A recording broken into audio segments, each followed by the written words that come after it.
दोस्तों, आर्य कौन थे, कहां से आए थे? क्या ये भारत के ही मूल निवासी थे या बाहर से आए थे? इस विषय पर पिछले कई दशकों से न केवल इतिहासकार विचार विमर्श और मंथन कर रहे हैं, बल्कि कई सारे विद्वान और दुनिया के इतिहासकारों ने इस पर अध्ययन किया। तो दोस्तों, आर्यों के बारे में इतिहासकारों का क्या मानना है, आज हम उस पर चर्चा करते हैं और बात करते हैं और पता लगाने की कोशिश करते हैं आर्य मूलतः कहाँ के निवासी हैं। चलिए आइए देखते हैं। आर्यों के संदर्भ में दो मत हैं। पहला है आर्य भारत के मूल निवासी थे और दूसरा विदेशी।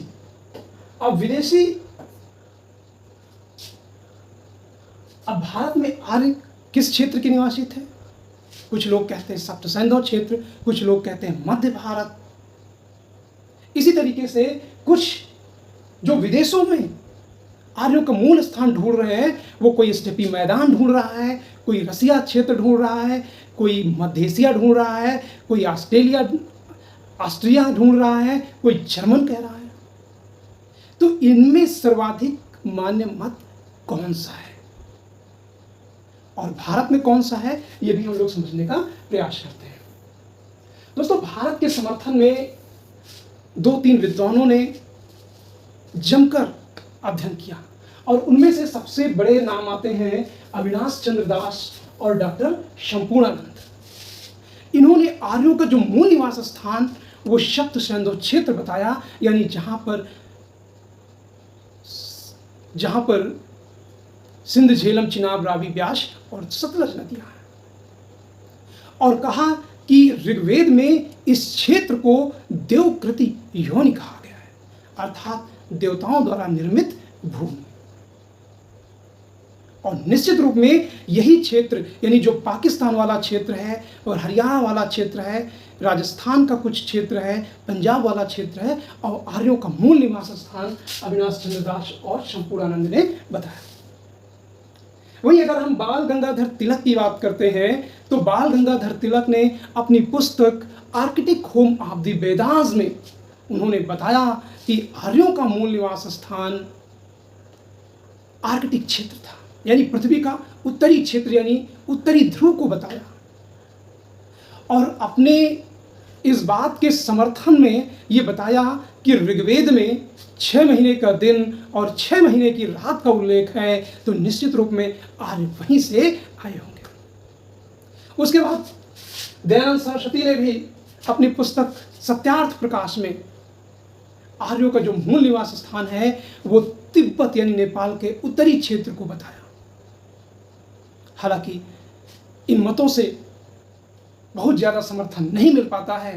कुछ इतिहासकारों ने मध्य भारत बताया, कुछ ने कौशल क्षेत्र, कुछ ने बरेली पांचाल क्षेत्र बताया, तो कुछ ने कश्मीर बताया। लेकिन इन सारे मतों में कोई विशेष समर्थन नहीं मिल पाया। उसके बाद आगे हम लोग बात करते हैं आर्य मध्य एशिया के निवासी थे। इस मत के सबसे प्रबल दावेदार मैक्स मूलर थे और दोस्तों, इनका मत सर्वाधिक मान्य मत वर्तमान में माना जाता रहा है। इन्होंने मध्य एशिया के बारे में बताया, वहाँ की भाषा और ऋग्वेद की भाषा दोनों के समर्थन को खंगाला, अध्ययन किया कि किस तरीके से एक दूसरे से मिलते जुलते हैं। इसके साथ साथ इन्होंने बताया कि मध्य एशिया, यानी ये ग्लोब आप देख पा रहे हैं, इस ग्लोब में ये क्षेत्र मध्य एशिया कहलाता है। और वर्तमान में मध्य एशिया में कई सारे देश आते हैं, जिनमें से कजाकिस्तान, उज्बेकिस्तान, किर्गिस्तान, तजाकिस्तान और तुर्कमेनिस्तान जैसे क्षेत्र आते हैं। और ये क्षेत्र भारत से बहुत दूर नहीं है, भारत, पाकिस्तान, अफगानिस्तान के उत्तर में स्थित है। और यहाँ पर उन्होंने बताया कि इस मध्य एशियाई क्षेत्र में बड़े बड़े चरागाह पाए जाते थे। क्या पाए जाते थे? चरागाह पाए जाते थे। और ये पशुओं को चराया करते थे। और ऋग्वैदिक आर्यों का भी प्रारंभिक जीवन क्या था? पशुपालन था। ये पशुओं को चराते थे और उन्हीं के मांस भक्षण द्वारा अपना जीवन यापन करते थे। लेकिन दोस्तों, यहाँ के जलवायु में धीरे धीरे क्या हो गया? परिवर्तन हो गया। अब परिवर्तन कुछ भी रहा हो, चाहे ये चरागाह पूरी तरीके से सूख गए हों या इन क्षेत्रों में बर्फ ढक गई हो, जैसा कि आप लोग ये देख सकते हैं कि ये मैदान है और धीरे धीरे क्या है? सूख गए हैं। और सूखने के बाद या ये भी हो सकता है ये क्षेत्र पूरी तरीके से बर्फ से ढक गया। दोनों में से कोई भी कंडीशन हो सकती है, लेकिन सही मायने में तो अब ये हो गया कि पशुओं का चारा मिलना मुश्किल हो चुका था। तो आर्य दक्षिण एशिया की तरफ यानी अफगानिस्तान, पाकिस्तान और भारत की तरफ बढ़े। और जैसे जैसे ये बढ़ते गए, इन्हें मध्य एशिया की ठंडी साइबेरियन हवाओं से छुटकारा मिल गया। क्योंकि जब मध्य एशिया की साइबेरियन ठंडी हवाएं चलती हैं तो ऐसा लगता है मानो बर्फ बनना अब तय है। और जैसे जैसे ये मध्य एशिया है यानी उष्णकटिबंधीय क्षेत्र में, तो मध्य एशिया में पंजाब वाले क्षेत्र में, मध्य एशिया से जब ये पंजाब वाले क्षेत्र में पहुंचे यानी जो नदियों का क्षेत्र था, तो यहाँ पर हरे भरे मैदान थे।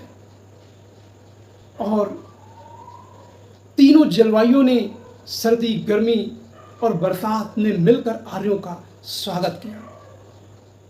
यानी आर्यों के लिए चरागाह भी मौजूद थे। अब आर्यों के जो पशुओं के खाद्यान्न की चिंता थी वो समाप्त हो गई। और आर्यों ने देखा कि ये जल क्षेत्र यानी भारत का जो क्षेत्र था वो बेहतर था, जलवायु में बहुत ही अनुकूल था। तो ये लोग धीरे धीरे क्या है? दक्षिण एशिया की तरफ बढ़ते गए और पीछे का क्षेत्र ये छूटता चला गया।